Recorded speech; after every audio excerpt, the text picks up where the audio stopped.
Hello everyone, welcome to another episode of Appalachian Living. So I found Dollywood cinnamon bread recipe on allrecipes.com, and I will list the ingredients for you in the description box.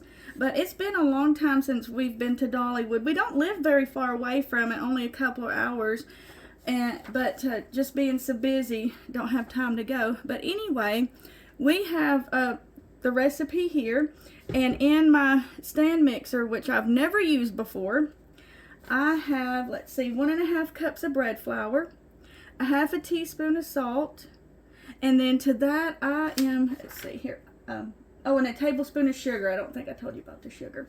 So what I'm going to add to it is 2 tablespoons of melted butter. And then right here we have, whoops, in my grandpa's old bowls. Well, I'm trying to get it to where you can see it, but my stand mixer, there we go, put you out of the way. All right, so in here is half a cup of warm water, 3/4 teaspoon of active dry yeast, and a tablespoon, well, actually not a tablespoon, but a pinch of white sugar, all mixed up. And I'm kind of worried because it's not really foamy. So hopefully the bread still rises, and then you turn on your stand mixer, lock it into place, and you knead it until the dough is elastic, and that should take about, let's see, 8 minutes. And I'll bring you back when it's done. Alright, so it has kneaded for the time specified, which was 8 minutes, and oh my gosh, this thing is heavy. So I have never used this before. I usually make my bread by hand. Ooh, it is smooth. Alright, so that's what it looks like. It is very smooth, and you're going to place it into a greased bowl, and then you're going to cover it, and you're going to let it rise for about 1.5 hours. And then I'll bring you back. Alright guys, so it has been 1.5 hours, and I'm going to take the saran wrap off, and I'm going to show you guys. So I'm glad that my yeast was okay because it didn't look really foamy. So it says to punch down the dough and transfer it to a work surface. So mine just so happens to be the top of my stove. And then it says to knead a few times. So when you knead, you're going to want to use the palm of your hand.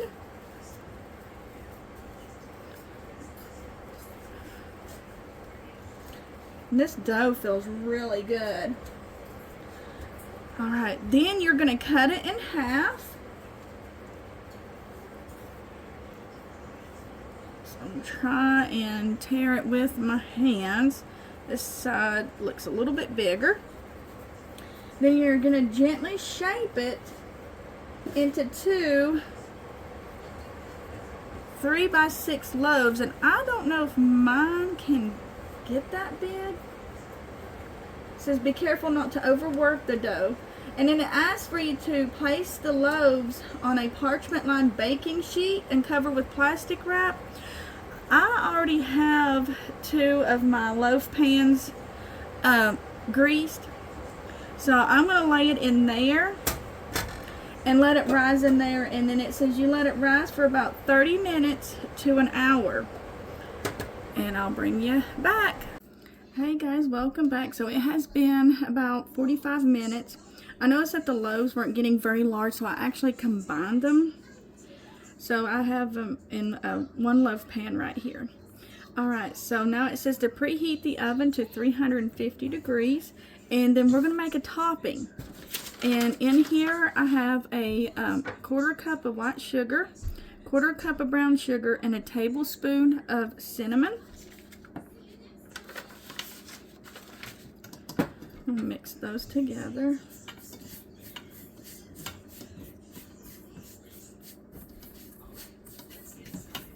Then you need 6 tablespoons of unsalted butter melted, which I went ahead and melted it. And then you need 2 tablespoons of light corn syrup. So I did not have any corn syrup, so I had to make it. And how you make corn syrup is it's literally, I used a 1/4 cup of white sugar and then a 1/2 cup of water, and then I let it boil for 8 minutes. And that's how you make corn syrup. So we're gonna mix this together.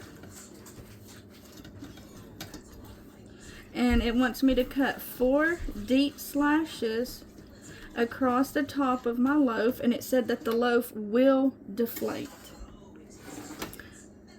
So 1, 2, 3, and 4. I bet it's to let all this buttery, good cinnamony goodness go down in there. And it wants you to dip each loaf in a mixture, completely coating it. Make sure it gets in all of the crevices. Let me move my Mountain Dew. Yes, I know Mountain Dew is not good for you, but I enjoy a good diet Mountain Dew. Alright, so, oh my goodness,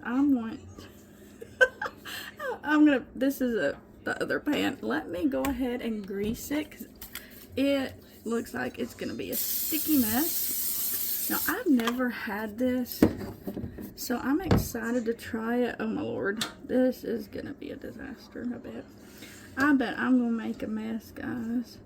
But as my mom always said, if it's messy, then you know it's good. And this looks very messy, and I bet it's going to be delicious. So let me mix that. Oh, wow. And it says to pour any remaining on top. I think that is enough. Oh my goodness, I made it everywhere.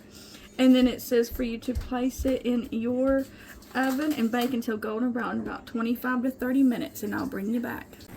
Alright, so it is out of the oven. It has been around 25 minutes, and I think I'm going to have to take a look at the date on my yeast, because it didn't get as tall as it could have, but it's still pretty tall.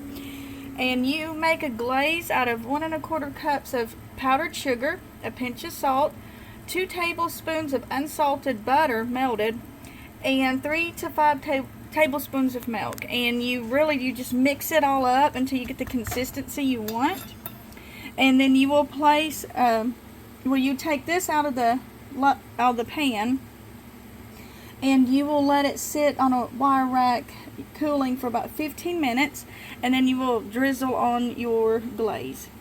I hope you all enjoyed this video. Thank you. God bless, guys. Bye.